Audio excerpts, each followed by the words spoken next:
Hello friends, എല്ലാവർക്കും നമ്മുടെ നാളത്തെ മഴതോരും മുമ്പേ പരമ്പരയിലോട്ട് സ്വാഗതം. നമ്മുടെ വീഡിയോസ് ഒക്കെ കേൾക്കാൻ ഇഷ്ടമാണെങ്കിലേ ഒന്ന് ലൈക്ക് ചെയ്യാനും ഹൈപ്പ് ചെയ്യാനും മറന്നു പോകണ്ട കേട്ടോ. ഒപ്പം നമ്മുടെ ചാനൽ ആദ്യമായിട്ടാണ് കാണുന്നതെങ്കിൽ ഒന്ന് സബ്സ്ക്രൈബ് ചെയ്തുകൊണ്ട് സപ്പോർട്ട് ചെയ്യുക. അങ്ങനെ നമ്മുടെ നാളത്തെ മഴതോരും മുമ്പേ പരമ്പരയിലെ പുതിയ വിശേഷം അടിപൊളി ട്വിസ്റ്റാണ് കേട്ടോ. നമ്മുടെ അലീന കുളത്തൂപ്പുഴ വീട്ടില് ഒരു വലിയ മാറ്റം തന്നെ വരുത്താണ്. വേറൊന്നുമല്ല, നമ്മുടെ അലീന നമ്മുടെ പൗലോസിന്റെ എല്ലാ കള്ളത്തരങ്ങളും പൊളിച്ചടുക്കി കൈ കൊടുക്കുന്ന ഒരു കേസാട്ടോ.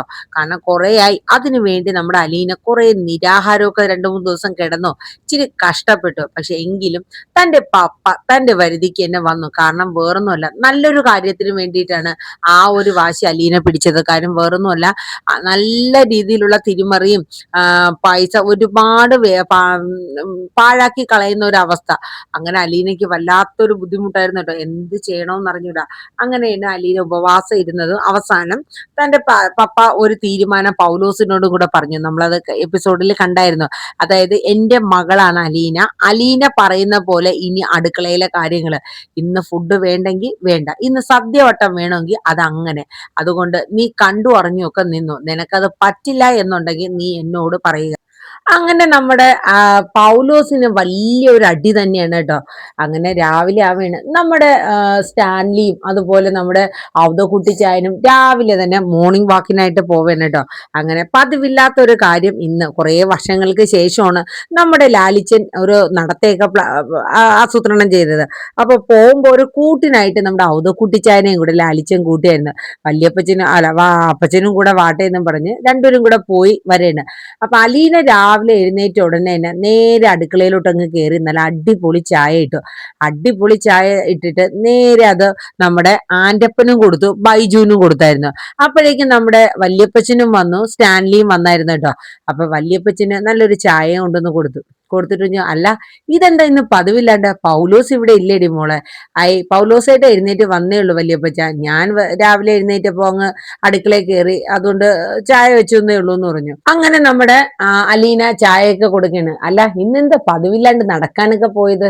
അലീന നമ്മുടെ വല്യപ്പച്ചനോട് ചോദിക്കാനട്ടാ. അപ്പം അത് കുട്ടിച്ചാൻ പറഞ്ഞു, പതിവില്ലാത്തതെന്ന് വെച്ചാൽ ലാലിച്ചൻ പോയപ്പോ എന്നെയും കൂടെ വിളിച്ചു, പിന്നെ ഞാനും പോവാന്ന് വെച്ചു. പക്ഷെ അവന്റെ ഒപ്പം ഒന്നും ഓടി നടന്ന ഞാൻ എത്തൂടി മോളെ. എന്നിട്ട് നമ്മുടെ അവിടെ കുട്ടിച്ചായൻ ചായ കുടിക്കാൻ കേട്ടോ. നല്ല അടിപൊളി ചായ, എന്റെ ചിന്നമ്മയുടെ ചായ എന്നിങ്ങനെ അവതക്കുട്ടി ചായം പറയുന്നു കേട്ടോ. അപ്പോഴേക്കും അലീന പറഞ്ഞു, പപ്പയുടെ അടുത്ത് ഞാൻ കഴിഞ്ഞ ദിവസം പറഞ്ഞിട്ടുണ്ടായിരുന്നു, അതെ, വെറുതെ ശരീരം ഇങ്ങനെ കളയല്ലേ, രാവിലെയൊക്കെ എഴുന്നേറ്റ് ഒരു 1/2-3/4 മണിക്കൂർ പപ്പ നടക്കാനൊക്കെ പോയെങ്കിൽ നല്ലതായിരുന്നു, നല്ല ആരോഗ്യവും ഉന്മേഷവും ചുറുചുറുക്കും ഒക്കെ കിട്ടുമെന്ന് പറഞ്ഞു. അപ്പൊ അതുകൊണ്ടായിരിക്കും, നീ പറഞ്ഞോണ്ട്, നീയല്ലേ പറഞ്ഞത്, അതുകൊണ്ടായിരിക്കും. എന്തായാലും അവന് ചെറിയ മാറ്റങ്ങളൊക്കെ ഉണ്ട്, ഒക്കെ നിന്റെ കഴിവാ എന്ന് പറഞ്ഞു. അപ്പോഴേക്കും അലീന ചിരിച്ചു. അതെ, ഞാൻ പപ്പയ്ക്ക് ചായ കൊണ്ട് കൊടുത്തിട്ട് വരാന്ന് പറഞ്ഞു. ആയിക്കോട്ടെ ആയിക്കോട്ടെ എന്ന് അത് കുട്ടിച്ചാനും പറഞ്ഞു. അങ്ങനെ സ്റ്റാൻലിയുടെ റൂമിലോട്ട് പോയിട്ട് അലീന നേരെ ചായ കൊണ്ട് കൊടുങ്ങനെ. ഇതെന്താ പതിവില്ലാണ്ട് ഇന്ന് നീ? അതെന്താ പൗലോസ് ഇല്ലേ ഇവിടെ? പൗലോസേട്ടൻ ഉണ്ട്, പൗലോസേട്ടൻ എഴുന്നേറ്റ് വന്നതേ ഉള്ളൂ, ഞാനപ്പോ ഒരു ചായ അങ്ങ് ഇടാന്ന് വെച്ചു പപ്പയെന്ന് പറഞ്ഞു. ഇതാ പപ്പ ചായ കുടിക്കുക, ഗുഡ് മോർണിംഗ് ഒക്കെ പറഞ്ഞിട്ടാണ് ചായ കൊടുക്കുന്നത് കേട്ടോ. അങ്ങനെ നമ്മുടെ ലാലിച്ചൻ ചായയൊക്കെ കുടിക്കാൻ കേട്ടോ. അതെ, നീ എന്തിനാ അടുക്കളയിലൊക്കെ കിടന്ന് ഇങ്ങനെ കഷ്ടപ്പെടണം മോളെ, നിനക്ക് ഇതൊക്കെ പതിവുള്ളതാണോ? അപ്പോഴേക്കും അലീന പറഞ്ഞു, അതല്ലായിരുന്നോ പപ്പേ എന്റെ പണി. രാവിലെ എഴുന്നേക്കല്, കുക്കിങ്ങും, ഇതൊന്നും അലീനയ്ക്ക് വലിയ വിഷയമുള്ള കേസൊന്നും അല്ല. എന്തായാലും സ്റ്റാൻലി ചായ കുടിച്ചിട്ട് അലീനയുടെ മുഖത്ത് നോക്കി, നല്ല വെറൈറ്റി ആയിട്ടുള്ള ഒരു ചായ കേട്ടോ. സ്റ്റാൻലിക്ക് ഇഷ്ടപ്പെട്ടു, അത് ആ സ്റ്റാൻലിയുടെ മുഖത്ത് തന്നെ ഉണ്ടായിരുന്നു. അങ്ങനെ അലീന എന്നിട്ട് സ്റ്റാൻലിയുടെ അടുത്ത് നിന്ന് പോവേണം കേട്ടോ. എന്നിട്ട് ആ സ്റ്റാൻലി ഒരു കാര്യം കൂടെ അലീനയുടെ അടുത്ത് പറഞ്ഞു, മോളെ, നീ അടുക്കളയില് പൗലൂസായിട്ട് വേറെ പ്രശ്നങ്ങളൊന്നും ഉണ്ടാക്കിയില്ലല്ലേ? ഇല്ല പപ്പ, ഞാൻ ഒന്നിനും പോയില്ല, ഞാൻ എഴുന്നേറ്റ് ചായ ഇട്ടു, പൗലൂസായിട്ട് എഴുന്നേറ്റ് വരുന്നുണ്ടായിരുന്നുള്ളൂ. അല്ല, വേറൊന്നും കൊണ്ടല്ല, ഇനി കോംപ്രമൈസ് ചെയ്യിപ്പിക്കാനും പരാതി കേൾക്കാനും എനിക്ക് പറ്റില്ല, അതുകൊണ്ടാ, അതൊക്കെ ഞാൻ നോക്കിക്കോളാം. പപ്പ അതിലൊന്നും ടെൻഷൻ ആവണ്ടെന്ന് അലീന പറയുന്നത്. ഓക്കെ എന്നാ. അങ്ങനെ നമ്മുടെ സ്റ്റാൻലി ചായയൊക്കെ കുടിച്ച് ആസ്വദിച്ചിരിക്കുകയാണ്. അങ്ങനെ ഒരു കപ്പ് ചായ അലീനയും കുടിക്കണം. അപ്പൊ അലീന ചായ ഇട്ടുകൊണ്ടിരുന്നപ്പം പൗലോസ് കിച്ചണിൽ വന്നായിരുന്നല്ലോ. പൗലോസ് ഏട്ടനും കൂടെ ചായ കൊടുത്തിട്ടാണ് അലീന ഔദക്കുട്ടി ചായനും അതുപോലെ സ്റ്റാൻലിക്കും ചായ കൊടുക്കാനായിട്ട് വന്നത്. പൗലോസിന് അത് അത്ര ഇഷ്ടപ്പെട്ടിട്ടില്ല. കാരണം തന്റെ സാമ്രാജ്യത്തിലോട്ട് മറ്റൊരാൾ കൈ കടത്തുക എന്ന് പറയുന്നത് അത്ര ഒരു രസമുള്ള കാര്യമല്ലല്ലോ. അങ്ങനെ അലീന കൈയിരുന്ന ഒരു ചായയും കൂടെ കുടിച്ച് ആസ്വദിച്ചൊക്കെ കുടിച്ചിട്ട് പതുക്കെ കിച്ചണിലോട്ട് വന്നപ്പം പൗലോസ് ദേ വീണ്ടും അടുപ്പത്ത് വെള്ളമൊക്കെ വെച്ച് പൊടിയൊക്കെ എടുക്കണം. അപ്പൊ അലീന, പൗലോസേട്ടാ എന്നിങ്ങനെ ഉറക്ക വിളിക്കുകയാണ്. പൗലോസ് ഒരു നിമിഷം തിരിഞ്ഞു നോക്കി. ഇതെന്താ ചായ വെക്ക് വെള്ളം വെക്കണത്? ഞാൻ ചായ തന്നേണല്ലോ, കുടിച്ചില്ലേ? അപ്പൊ പറഞ്ഞു, അതെ കുഞ്ഞ, എനിക്ക് രാവിലെ എൻ്റെ കൈ കൊണ്ട് നല്ലൊരു ചായ ഇട്ട് കുടിച്ചാൽ എനിക്ക് അന്നത്തെ ദിവസം ഓക്കെ ആവുള്ളൂ. മറ്റൊരാളെ ചായ ഇട്ട് തന്നാൽ എനിക്ക് പറ്റൂല. ആ അലീനയ്ക്ക് അങ്ങോട്ട് ദേഷ്യം വന്നു. അപ്പൊ അലീന ചോദിച്ചു, അല്ല പൗലോസ് ഏട്ടന് ചായ വേണ്ടെങ്കിൽ അത് പറയാൻ പാടില്ലായിരുന്നോ? ഞാൻ എടുത്തു വെച്ചപ്പോഴും പൗലോസ് ഏട്ടൻ ഒന്നും പറഞ്ഞില്ലല്ലോ. ഇത് കേട്ടപ്പോഴത്തേക്കും ആകെ ഒരു ഒരു വല്ലാത്ത ഒരു ഇതായി പോയിട്ടോ പൗലോസിന്. പൗലോസ് പറഞ്ഞു, ഓ എനിക്കൊരു ഗ്ലാസ് ചായ പോലും അപ്പൊ ഈ അടുക്കളയിൽ ഇട്ട് കുടിക്കാൻ അനുമതിയില്ല. അങ്ങനെ അല്ലല്ലോ പറഞ്ഞ, വെറുതെ എന്തിനാ പൊടി വേസ്റ്റ് ആക്കണേ? ഇപ്പൊ എല്ലാവർക്കും ഉള്ള ചായ ഇട്ടു, പിന്നെ ഇനി പ്രത്യേകിച്ച് പൗലോസ് ഏട്ടൻ പ്രത്യേകം ഒരു ചായ ഇട്ട് കുടിക്കേണ്ട കാര്യമുണ്ടോ? അതൊക്കെ പൗലോസ് ഏട്ടൻ ഒരു തരം അനാവശ്യമായിട്ടുള്ള ഓരോ കാര്യങ്ങളാണ് എന്നിങ്ങനെ പറഞ്ഞു. അപ്പം നമ്മുടെ പൗലോസിന്റെ മുഖമൊക്കെ മാറുകയാണ്. അതെ, എനിക്ക് ആദ്യം തന്നെ മനസ്സിലായി. ഞാൻ ഈ അടുക്കളയിൽ ഇപ്പൊ കേറി രാവിലെ എന്നിട്ട് കേറിയപ്പം തന്നെ പൗലോസ് ഏട്ടനെ തീരെ ഇഷ്ടപ്പെട്ടിട്ടില്ല. ഞാൻ ഒരു കാര്യം പറയാം, 3 ദിവസം ഞാൻ പൗലോസ് ഏട്ടന് സമയം തരാം. അച്ഛൻ പപ്പ പറഞ്ഞ കാര്യങ്ങൾ ഓർമ്മയുണ്ടല്ലോ പൗലോസ് ഏട്ടന്. അതുകൊണ്ട് ഓരോ കാര്യങ്ങളും, അതായത് ഞാൻ അടുക്കളയിൽ കയറും, അപ്പൊ എനിക്കറിയാത്ത കാര്യങ്ങൾ ഞാൻ പൗലോസ് ഏട്ടൻ്റെ പഠിക്കും. എനിക്കറിയാവുന്ന ചില കാര്യങ്ങൾ ഞാനും പൗലോസ് ഏട്ടന് പറഞ്ഞുതരും. അങ്ങനെ നമുക്കൊരു പ്രത്യേക ഒരു നാക്കിനങ്ങ് പോവണമെങ്കിൽ മുന്നോട്ട് പോവാം. അതല്ല എന്നുണ്ടെങ്കിൽ പൗലോസ് ഏട്ടൻ വേറൊരു പണി നോക്കേണ്ടി വരും, അലീനയാ പറയണത് എന്ന് പറഞ്ഞിട്ട് അലീന കയറി പോകണം കേട്ടോ.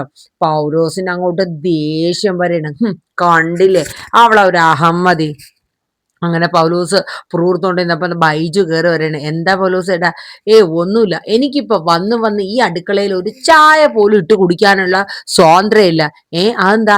അല്ല, ചായ രാവിലെ തന്നെ എനിക്കും ആൻ്റപ്പൻ ചേട്ടനൊക്കെ കിട്ടിയായിരുന്നല്ലോ. ആ കൊച്ചും കണ്ട ചായ ഇട്ട് കൊണ്ട് തന്നായിരുന്നു. എനിക്കും കിട്ടി. പിന്നെ ഞാൻ കുടിക്കാൻ പോണു, വല്ലവളും ഇട്ട് തന്ന ചായ കുടിക്കലല്ലേ എന്റെ പണി. അതെ, എനിക്ക് സ്വന്തമായിട്ട് ഒരു ചായയൊക്കെ ഇട്ട് കുടിക്കാൻ എനിക്കറിയാം. ആരും എന്നെ പഠിപ്പിക്കാൻ നിൽക്കണ്ട. ഞാൻ അവളെ ചായ വാങ്ങി കുടിക്കാൻ പോവല്ലേ എന്ന് പറഞ്ഞ് പുറത്തോണ്ടിരിക്കുകയാണ് കേട്ടോ. ഇതേ സമയം കുറെ കഴിഞ്ഞപ്പോ ബൈജു പറഞ്ഞു, അതെ പൗലോസ് ഏട്ടാ, നമുക്ക് സാധനങ്ങൾ എടുക്കാൻ പോകണമെന്നല്ലേ പറഞ്ഞ, നമുക്ക് പോയി മേടിച്ചിട്ട് വരാമെന്നും പറഞ്ഞ് പൗലോസും നമ്മുടെ ബൈജുവും കൂടെ ചേർന്നിട്ട് പോവേണ്ട. അപ്പൊ ബൈജുവിന്റെ അടുത്ത് പറയാനുണ്ട്, എടാ നീ ആ റീത്താമ്മേനെയൊക്കെ വിളിച്ചിട്ട് എവളെ കാര്യങ്ങളൊക്കെ പറയുമെന്ന് പറഞ്ഞിട്ട് നീ ഒന്നും പറഞ്ഞില്ലേ? അല്ല, അവരെ ആരെയും കാണാനില്ലല്ലോ, പൗലോസ് ചോദിക്കുകയാണ്. അപ്പൊ നമ്മുടെ ബൈജു പറഞ്ഞു, അതെ ഞാൻ പറഞ്ഞു, പക്ഷെ എന്താണോ എന്തോ ആരെയും കാണാനില്ലല്ലോ. അതെ, നീ എന്നെ പറ്റിക്കാൻ പറയണയാണോ? നീ ഇനി പറഞ്ഞില്ലേ? പിന്നെ എനിക്ക് ഭ്രാന്തല്ലേ? ഈ പെങ്കൊച്ച് ഇവിടെ നിൽക്കുന്നത് നമുക്ക് എല്ലാവർക്കും വേന, ഇത് ഇവിടെ ഇല്ലാതിരിക്കണതാ നല്ലത്. അതുകൊണ്ട് ഞാൻ ഇച്ചി എരിവും പുളിയും ഒക്കെ ചേർത്ത് തന്നെ അങ്ങോട്ട് പറഞ്ഞ് റീത്താമ്മയുടെ അടുത്ത് വെച്ചു കൊടുത്തത്. ഇവിടത്തെ വിളയാട്ടലും അധികാരം കാണിക്കലും അധികാരം സ്ഥിരീകരിക്കലും ഭരിക്കലും ഒക്കെ ഞാൻ അങ്ങോട്ട് ഇരട്ടിച്ച് പറഞ്ഞു കൊടുത്തിട്ടുണ്ട്. റീത്താമ്മക്ക് കേട്ടപ്പോ തന്നെ ദേഷ്യമായിരുന്നു. അപ്പൊ തന്നെ ഞാൻ വിചാരിച്ചു എന്തായാലും ഒരു പട ഇളകി ഇങ്ങോട്ട് വരുമെന്ന്. പക്ഷെ പൗലോസ് കേട്ടാ എന്തായാലും ഒരെണ്ണത്തിനും കാണാനില്ലല്ലോ. അങ്ങനെ അവരതൊക്കെ പറഞ്ഞ് ഇങ്ങനെ പോവായിരുന്നു. കടയിലെത്തി. അങ്ങനെ വേണ്ട സാധനങ്ങളൊക്കെ മേടിച്ച് വണ്ടിയിൽ കൊണ്ടുവന്ന് ഇറക്കുകയാണ്. അപ്പൊ ഇവര് സാധനങ്ങളൊക്കെ അടുക്കളയിൽ കൊണ്ടുവന്ന് ഇങ്ങനെ ഇറക്കിക്കൊണ്ടിരുന്നപ്പോ നമ്മുടെ അലീന വരെയാണ്. അപ്പൊ അലീന വന്ന് നോക്കിക്കൊണ്ട് നിന്നിട്ട് ബൈജേന്റെ അടുത്ത് ചോദിച്ചു, അതല്ല നിങ്ങൾ മാസത്തിലാണോ ഏട്ടാ സാധനം എടുക്കണേ? അപ്പൊ പറഞ്ഞു, അങ്ങനെയൊന്നുമില്ല കുഞ്ഞ്, ഞങ്ങള് ചിലപ്പോ ഒരു 3 ദിവസം കൂടുമ്പം, ചിലപ്പോ ഒരു 5 ദിവസം കൂടുമ്പോ, ചിലപ്പോ ആഴ്ചയിൽ, ചിലപ്പോ ഒരു മാസം, അങ്ങനെയൊക്കെ പല രീതിക്കും അങ്ങ് എടുക്കും. സാധനത്തിന്റെ കുറവും കൂടുതലും ഉള്ളതുപോലെ നോക്കിയിട്ട് എടുക്കുമെന്ന് പറഞ്ഞു. അല്ല, ഇതൊക്കെ രൊക്കം കാശ് കൊടുത്താണോ നിങ്ങൾ മേടിക്കുന്നത്? അല്ല, ഇന്നൊരു അടുത്ത ചോദ്യം. അപ്പൊ പൗലോസ് പറഞ്ഞു, അങ്ങനെ രൊക്കം കാശല്ല, പറ്റാന്ന് പറഞ്ഞു. അപ്പോ പറ്റ് ബുക്കൊക്കെ ഉണ്ടോ ഇവിടെ? പറ്റുണ്ട്. മീൻ ഇറച്ചിക്കൊന്നും പറ്റ് ബുക്കില്ല, പലചരക്ക് കടയിലും പച്ചക്കറി കടയിലുമാണ് പറ്റ് ബുക്ക് എന്ന് പറഞ്ഞു. ആണോ? എന്നാ പറ്റ് ബുക്ക് ഒന്ന് കാണിച്ചു തന്നെ. അല്ല പൗലോസ് ഏട്ടാ, ഇതെന്തോ ഒരു അരിയുണ്ട് ഈ ചാക്കില്? അത് 50 കിലോ ഉണ്ട്. അലീനയുടെ ചോദ്യം കേൾക്കുമ്പോ പൗലോസിന്റെ മുഖമൊക്കെ പോണ പോക്ക് കാണണം. ബൈജുവിനും കുറച്ച് ദേഷ്യം വരണേ. എല്ലാം ഇങ്ങനെ ഇട്ട് ഇട്ട് ഇട്ട് ചോദിക്കണപ്പോ ഒരു തരം ദേഷ്യം വരുമല്ലോ. അങ്ങനെ 50 കിലോ അരി എന്ന് പറയുള്ളൂ. അപ്പൊ ഈ പഞ്ചസാരയോ? അത് 5 കിലോ. അപ്പൊ പറഞ്ഞ ആ പറ്റ് ബുക്ക് എടുത്ത്, അപ്പം പൗലോസ് പറഞ്ഞു തരാന്ന് പറഞ്ഞിട്ട് പൗലോസ് ദേ ഇന്നാന്ന് പറഞ്ഞിട്ട് ഒരു ഒഴുക്കം മട്ടിലാണ് കൊടുക്കണത്. അങ്ങനെ അലീന ആ പറ്റ് ബുക്ക് മേടിച്ചു നോക്കിയപ്പം അല്ല, ഇതില് ഇന്നത്തെ കണക്കൊന്നും കുറിച്ചിട്ടില്ലല്ലോ പൗലോസ് ഏട്ടാ. ഞാൻ ഇന്ന് ബുക്ക് കൊണ്ടുപോകാൻ മറന്നുപോയി. ഒരു ഒഴുക്കി ഒഴുക്കി പറയാം. അലീനയ്ക്ക് മനസ്സിലായി. അല്ല, അപ്പൊ ഇതിനി എപ്പോ എഴുതും? അത് അടുത്ത പ്രാവശ്യം സാധനം മേടിക്കാൻ പോകുമ്പോ എഴുതും എന്ന് പറഞ്ഞു. അല്ല പൗലോസ് ഏട്ടാ, ഇത് 50 കിലോ അരിയുണ്ടോ? അലീനയുടെ കൂടെയാണോ കളി? പണ്ട് ബ്രിജിതാമ്മയുടെ കൂടെ നിൽക്കുമ്പോ നമ്മുടെ ആ ഓർഫനേജിലേക്ക് വേണ്ട അരിയും സാധനങ്ങളൊക്കെ വാങ്ങിക്കാൻ പോവാനും ഒക്കെ ബ്രിജിതാമ്മയുടെ കൂടെ പോയി അലീനയ്ക്ക് നല്ല പരിചയമുണ്ട്. 5 കിലോയും 2 കിലോയും 10 കിലോ ഒക്കെ കണ്ട അലീനയ്ക്ക് നന്നായിട്ട് അറിയാം. 50 കിലോയൊക്കെ അലീന കണ്ടക്കണ തന്നെ. അതുകൊണ്ട് അലീനയുടെ അടുത്ത് പൗലോസിന്റെ ഒരു കളിയും നടക്കില്ല കേട്ടോ.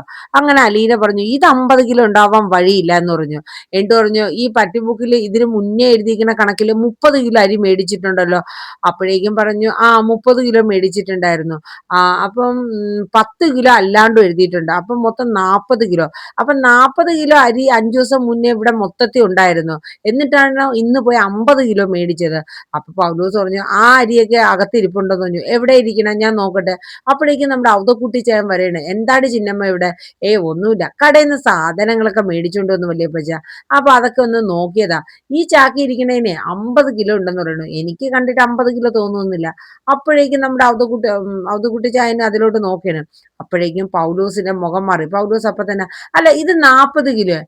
അപ്പൊ അലീന പറഞ്ഞു അല്ല ചേട്ടൻ കുറച്ചു മുന്നേ 50 എന്നാണ്ട് പറഞ്ഞ അതെനിക്ക് മാറിപ്പോയി.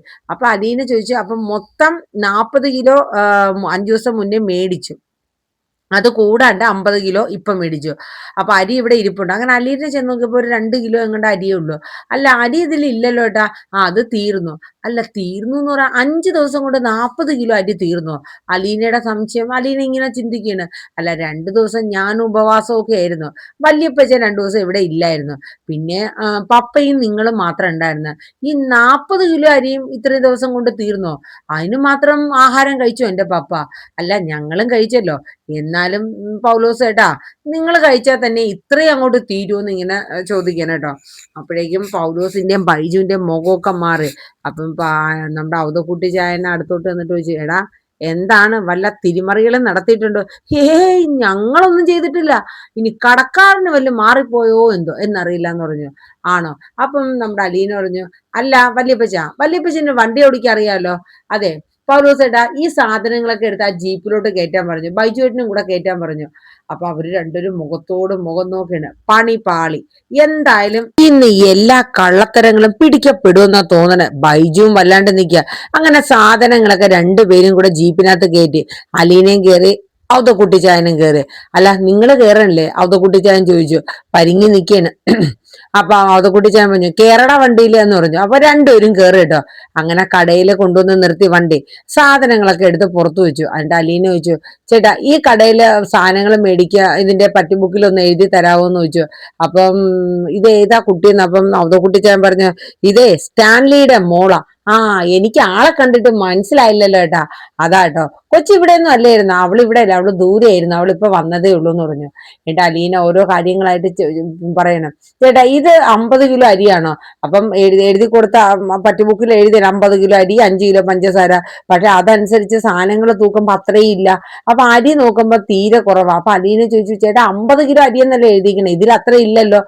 അത് വീട്ടിൽ കൊണ്ടുപോയിട്ട് മാറ്റിയിട്ടുണ്ടാവും. ഞാനെല്ലാം കൃത്യമായിട്ടാ തൂക്കി കൊടുത്തേന്ന് പറഞ്ഞു.